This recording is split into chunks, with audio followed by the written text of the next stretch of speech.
Hello दोस्तों, नमस्कार। आप सभी का पॉलिटिकल साइंस में स्वागत है।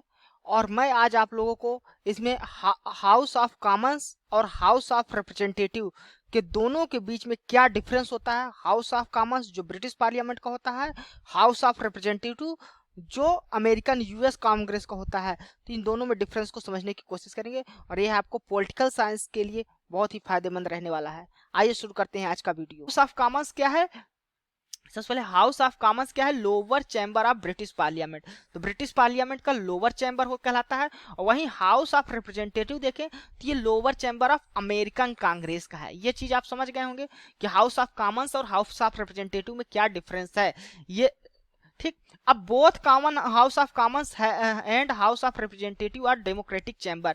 डेमोक्रेटिक चैम्बर हैं, यानी दोनों में जो पर्सन्स होते हैं, जो सदस्य उसके मेंबर्स होते हैं, वो इलेक्टेड होते हैं। तो इलेक्शन के थ्रू दोनों आते हैं, तो democratic. The house of Lord's can not act as a barrier against the house of Commons. House of Lords जो ब्रिटिश है उसका हायर हाउस होता है, और लोअर हाउस जो होता है हाउस ऑफ रिप्रेजेंटेटिव होता है। यानी हायर चैम्बर क्या होता है? House of lords. लेकिन हाउस ऑफ लॉर्ड्स कभी भी बैरियर का काम नहीं करता हाउस ऑफ कॉमन्स के लिए। तो ब्रिटिश, और इसके साथ साथ ब्रिटिश कोर्ट्स को कोई पावर नहीं है जुडिशियल रिव्यू के लिए। वहीं अगर दूसरी तरफ देखें, American house of representative is weak legislative body, क्योंकि उसको फुल पावर नहीं है। क्यों नहीं है?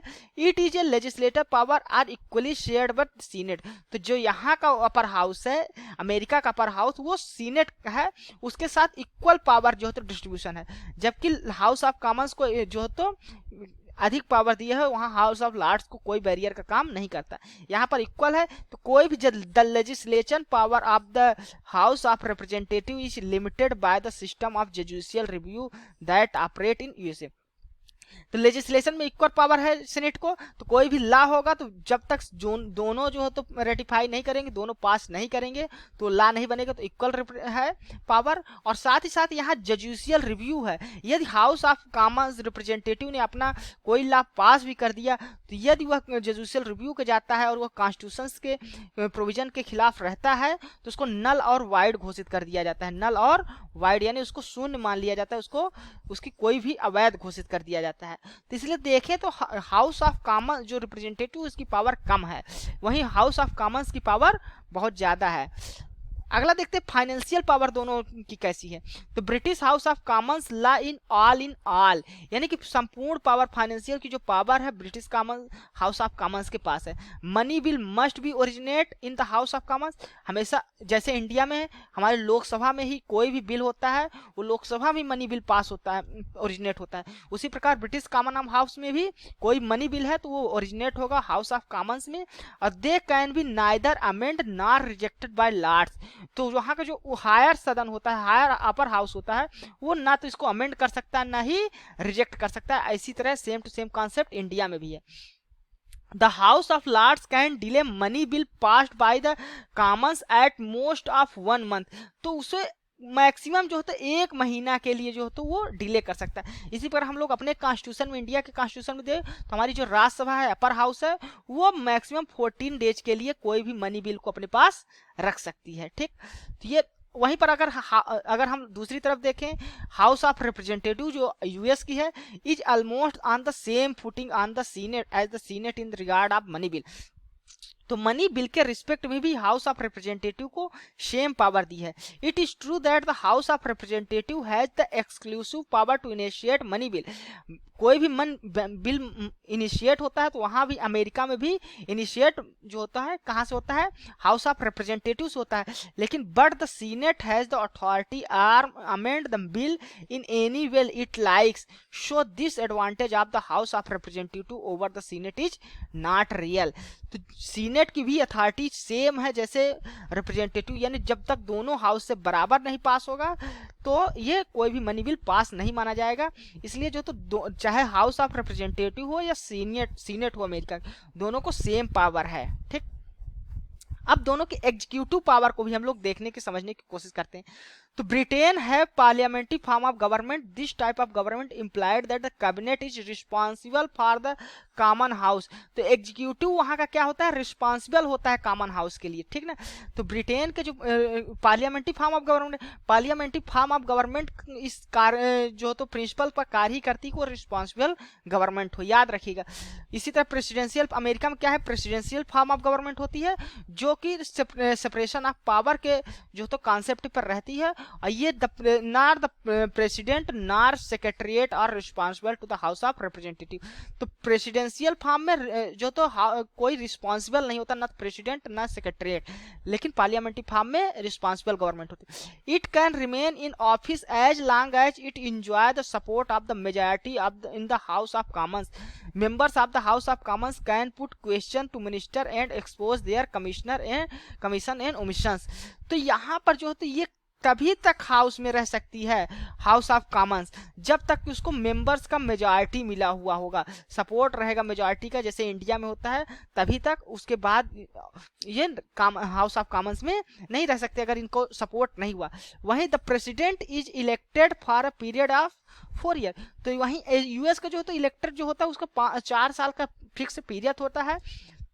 यदि प्रेसिडेंट की डेथ नहीं होती और इम्पीचमेंट नहीं होता किसी भी कारण से, तो he can not be removed from the office before the expiry of 4 year. तो 4 साल जब तक पूर्ण नहीं होगा, 4 ईयर्स जब तक कंप्लीट नहीं होंगे, तब तक वहां के प्रेसिडेंट्स को, अमेरिका के यूएस के प्रेसिडेंट्स को हटाया नहीं जा सकता।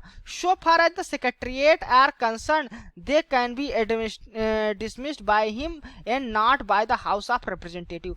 वहीं अगर सेक्रेटरीट की बात की जाए, जो सेक्रेटरीज होते हैं वो प्रेसिडेंट्स के जो तो जब तक प्रेसिडेंट चाहेगा तब तक वो पद में रहेंगे। प्रेसिडेंट यदि चाहता है उनको डिसमिस करने के लिए तो कर सकता है, बाकी वहां का हाउस ऑफ रिप्रेजेंटेटिव के पास ये पावर नहीं है, जबकि ब्रिटेन में है। तो the senate has the authority to approve the cabinet appointment and secretariat. तो सीनेट की, वहीं पर सीनेट की भी देखिए अथॉरिटी, तो अपॉइंटमेंट और ट्रीटीज के लिए जो है तो पावर किसके पास है, सीनेट की। यहाँ पर एग्जीक्यूटिव पावर के मामले में देखें तो सीनेट जो है तो अधिक पावरफुल है। तो अब हम लोग जो तो इसका जो तो अगला देखते हैं, कॉन्स्टिट्यूएंट पावर क्या है दोनों हाउस की। The British house of commons is legislative as well as constituent assembly. तो जो ब्रिटिश हाउस ऑफ कॉमन्स है वो लेजिस्लेटिव के साथ साथ कॉन्स्टिट्यूएंट असेंबली भी है। It is competent to deal with any measure of the constitutional significance in the same manner in which it pass or repeals ordinary law. वह जो तो कोई भी ऑर्डनरी लॉ को पास कर सकता है या रिपील कर सकता है, कुछ भी कर सकता है, यानी संपूर्ण पावर जो तो constituent assembly power British house of commons के पास है। वहीं यदि अमेरिकन हाउस ऑफ रिप्रेजेंटेटिव को पास अमेंडमेंट करने की जो पावर इसके पास नहीं है, ये खुद जो है तो कोई भी अमेंडमेंट नहीं कर सकता। It can only propose amendment for the constitution and no constitution provision is valid unless it approved by the senate. यदि सीनेट अप्रूव्ड नहीं करता तो कॉन्स्टिट्यूशनल अमेंडमेंट के लिए जो प्रोविजन ये देते हैं वो वैलिड नहीं माना जाएगा। तो इस प्रकार हम लोग देखते हैं कि जो ब्रिटिश हाउस ऑफ कॉमन्स है उसके पास बहुत सारी पावर है, और वहीं अमेरिकन जो हाउस ऑफ रिप्रेजेंटेटिव है उसकी पावर बहुत कम है, क्योंकि वहाँ के सीनेट से भी उसको पावर कम मिली हुई है। तो अब हम लोग क्वेश्चन पे आते हैं। क्वेश्चन में क्या पूछा गया था, which of the following statement is not correct. तो नॉट करेक्ट पूछा गया था। तो पहला स्टेटमेंट क्या कह रहा है, the US house of representative is weaker then the British house of Commons. तो क्या हाउस ऑफ रिप्रेजेंटेटिव यूएस का वीकर है हाउस ऑफ कॉमन्स? तो ये स्टेटमेंट ट्रू है। क्वेश्चन में याद रखिएगा नॉट करेक्ट क्वेश्चन पूछा है, तो ये पहला ट्रू है। दूसरा क्या है, the house of representative weaker then the senate. तो ये हमने देखा है कि हाउस ऑफ रिप्रेजेंटेटिव के पास पावर भी सीनेट से कम होती है, तो ये भी जो है तो करेक्ट स्टेटमेंट है। यहाँ पर देखते हैं सी नंबर क्या कह रहा है, US executive is not accountable to the US legislature. कह रहा है तो यहाँ पर हमने देखा कि ये रिस्पॉन्सिबल नहीं होता यूएस का जो एग्जीक्यूटिव है, ना तो प्रेसिडेंट रिस्पॉन्सिबल होते और ना ही वहाँ के सेक्रेटरीज। तो वहाँ के लेजिस्लेचर जो है उसके प्रति जो है तो रिस्पॉन्सिबल नहीं होते, तो ये भी स्टेटमेंट सही है। डी नंबर क्या कह रहा है, the house of representative overshadowed the American senate. क्या हाउस ऑफ रिप्रेजेंटेटिव जो है तो अधिक पावर है अमेरिकन सीनेट से? तो ये स्टेटमेंट रॉन्ग है, जैसा कि हमने देखा। तो इसका जो नॉट करेक्ट पूछा तो सही आंसर आपको लगाना है वो आंसर डी लगाना है, ठीक।